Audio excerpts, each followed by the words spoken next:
program.cs में जाके आपने समझ सकते हैं program.cs पे ये बनाए, वो 3 लाइनें लिखनी है और ऊपर की लाइन लिख दी बस, और तो कोई काम नहीं है।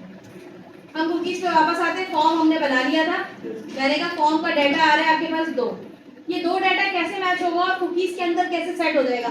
सेशन याद है ना आप लोग, सेशन किस तरह काम करते हैं। और एक और चीज बता दें, ये यूजर नेम पासवर्ड की ये नेम से आ रहा है ना वाले, वो जो फॉर्म में हमने नेम दिया जी आप डेटाबेस से भी मंगाएंगे। सेशन वाला याद है, पीएचपी में हम इस तरह से मंगवाते थे, याद आ रहा है। यस वो और एक और चीज बता दें, वो जो आई फॉर्म वाला काम किया था हम लोगों ने अभी एड टू कार्ड में, तो यहाँ पर अप्लाई किस तरह होगा। यहाँ पे आई फॉर्म कलेक्शन लिखेंगे, यहाँ पर आके कोई भी वेरिएबल लेंगे ABC बाहर करके तो ले जी, और यहाँ पे किस तरह वो आई फॉर्म कलेक्शन के ऑब्जेक्ट से ऐप डॉट करके जो यूजर ने उठा रहे थे याद है, ऊपर आई फॉर्म कलेक्शन का जो भी ऑब्जेक्ट होगा डॉट करके उसके उठाएंगे।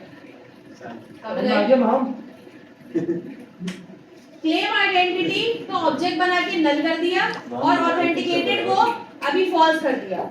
मैंने कहा अगर यूजर नेम बराबर है फिजा के और पासवर्ड बराबर है ERP के, तो हम नॉर्मली क्या करते थे, सेशन के अंदर सेव करवा देते थे, सेशन का नाम देते थे नेम, सेशन का नाम देते थे पासवर्ड और दोनों को सेव करवा देते थे। ये काम करते थे PHP में, ये रटा हुआ है ना ये तो सेशन में।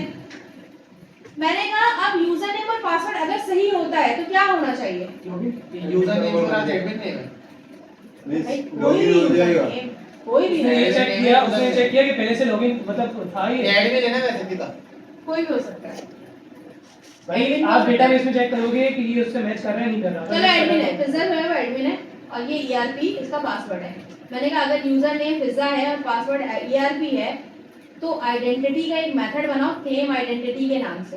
ये 3-4 लाइन रटी हुई होती है, उसमें क्लेम टाइप बनेगा डॉट नेम, देखो कितने सारे प्रॉपर्टी है, डॉट नेम और भी बहुत सारी है, इवन नेम आइडेंटिफायर है, ये सब काम क्या करती है, एक्टर है, हाँ कंट्री है। देखो ये पूरा ना मॉडल देता है, याद है जो हम यूजर क्लेम मॉडल से करंट यूजर लॉगिन होता है उसके आईडी और नेम उठा रहे थे, याद आया जो मैंने कहा था ये डेटाबेस नहीं है लेकिन ये मॉडल दे रहा है, मॉडल से उठा रहे हैं। इसके मॉडल की एक बिल्ट इन क्लास होती है यूजर के नाम से, उसके अंदर ये कॉलम्स होते हैं, ये डेटाबेस के अंदर तो नहीं होते लेकिन इसके मॉडल के अंदर होते हैं। जैसे सेशन आपको देता है टेम्पररी, सेशन का डाटा क्या आप डेटाबेस में सेव करते हैं, हाँ सेशन का डाटा डेटाबेस में सेव करते हैं नहीं सर्वर पे।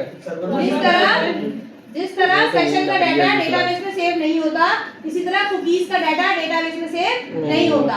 सेशन आपको मॉडल नहीं देता लेकिन ये आपको पूरा मॉडल देता है, समझ में आ गई। अब यहाँ पे मैंने कहा नेम उठाओ और उसके अंदर वैल्यू डाल दो यूजर नेम, और रोल उठाओ उसके अंदर वैल्यू डाल दो एडमिन, कंट्री उठाओ कंट्री के अंदर जो डलवाना है वो डलवा लें। जो सेशन आप सेव करवा देते थे ना, यहाँ कुकीज के अंदर मैंने ये चीज सेव करवा दी और मैंने यूजर को बोला अगर यूजर ऑथेंटिकेटेड हो जाता है तो उसमें इज ऑथेंटिकेटेड वेरिएबल को ट्रू कर दो। इस वेरिएबल का नाम आप ABC भी रख सकते हैं। बस ये क्या करेगा, इज ऑथेंटिकेटेड को क्या कर देगा, ट्रू।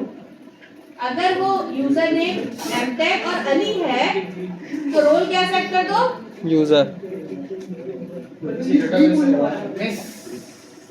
अरे मुर्तजा मुझे याद है तुम सेक्टर में थे, तुम्हारा नाम लिखा हुआ है यार।